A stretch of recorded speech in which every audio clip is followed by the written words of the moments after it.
Suicide Squad is written and directed by David Ayer and stars Will Smith, Margot Robbie, Joel Kinnaman, Viola Davis, and Cara Delevingne. And Suicide Squad sees Amanda Waller, played by Viola Davis, assembling a team of extremely dangerous criminals whom she can send to dangerous missions, but whom she can also terminate if they try to turn against her. Eventually, the team gets sent into Midway City to stop another metahuman from going out of control. Now, I, like many other people, was extremely excited for Suicide Squad because number one, it's a really unique kind of superhero film compared to all the others, and number two, because I know that DC needs a big hit on its hands. You know, after BVS, after Man of Steel, they needed this movie to be great, and you know, it looked like it was going to be great. But when I stepped out of the theater after watching Suicide Squad, I was thinking to myself, okay, that wasn't good. But while I was writing down my notes for this review, I began to realize to myself that I kind of hated watching most of this, and it brings me no joy to say that because I really like the cast in Suicide Squad. It's just that the entire thing is just so incoherent and the story they're telling just isn't compelling at all. Now, I have to talk about the editing in Suicide Squad first because that really is the worst thing about this movie. And I know some people are gonna say, you know, when I watch a movie, I don't really pay attention to the editing.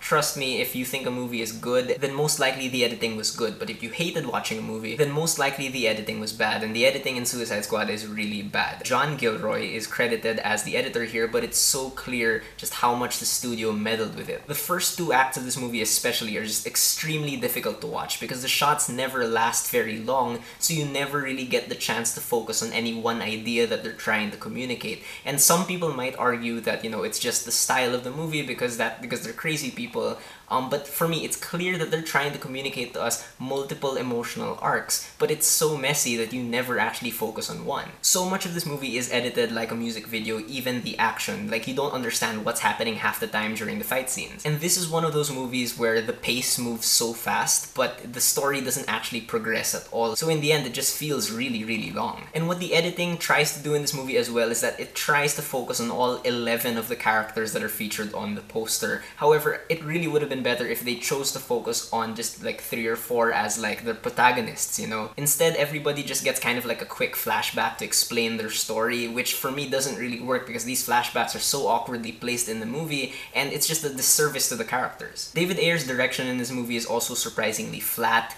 and the tone is a lot lighter than we seem to have been promised, which I also think is the studio's fault. But what's disappointing to me about the direction here is that, you know, you've got this multitude of characters, and when you have a lot of characters in a superhero movie, that gives you a lot of opportunities to switch up your playstyle, to depict these characters in different ways, but the action in this movie is filmed the exact same way every time.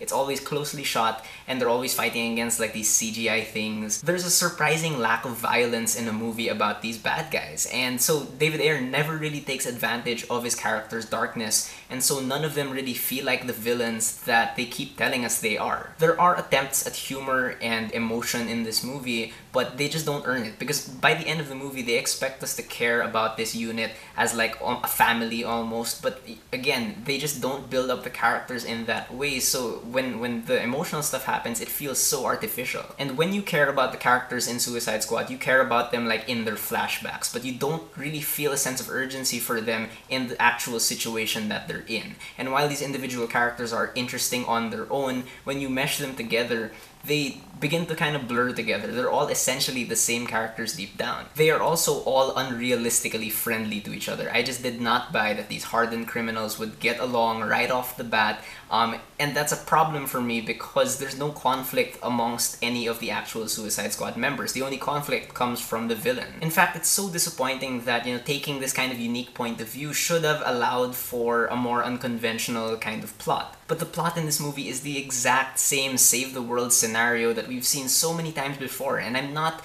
naturally opposed to that trope. It's just that for this movie, it just does not fit the characters. And yeah, there are some cool one-liners and funny lines here and there, but there's just so much exposition-heavy dialogue. The first like 20 minutes of this movie is just straight up explaining people's backstories, and that breaks like the cardinal rule of filmmaking, which is show don't tell. Now, I know that a lot of people will like the soundtrack of this movie, and I did like the songs as well individually, but again, together, the songs don't really feel like they're coming from one soundtrack. There's no cohesion to them, there's no overarching theme for them, and they play so many songs in this movie so often that it honestly becomes really distracting. And the way they integrate the songs into the songs never really match up with the rhythm of the scenes. They just slap the song in there, to kind of mask the fact that nothing interesting is happening. And visually, Suicide Squad really isn't that great either. I mean, the cinematography by Roman Vasyanov is even murkier than it was in BVS.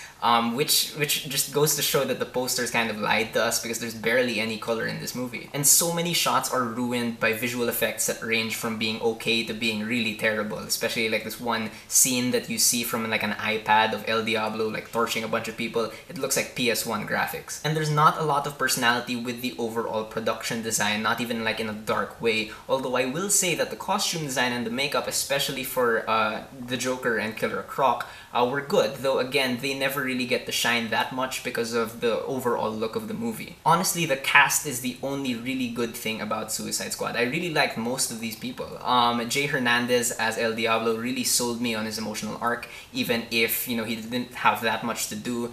Jai Courtney as Captain Boomerang was actually funny and entertaining, which is a miracle, which is always like a minor triumph for any movie that pulls that off. Jared Leto as the Joker is fine, but he just kind of comes off like a cosplayer sometimes, but that's not his fault, it's because he's barely in the movie. Joel Kinnaman as Rick Flag was better than I expected. Like El Diablo, he really sold me on his emotional arc, even if there wasn't really much to it. And then Margot Robbie as Harley Quinn just is undeniably charming and deranged. She's just on the edge of annoying, but she's not quite there, so you know, I ended up loving her, and I know a lot of people are gonna love her too. Will Smith I thought was great. He just oozes energy and charisma and somehow managed to make Deadshot feel complex even if the writing wasn't there. And Viola Davis is the scariest character among them all. Like when she's right up in someone's face, it's so intense and you fear for them because she plays the role just so well. The one weak link in this cast really is Cara Delevingne as the villain Enchantress, and she's so lame, her character is so stupid.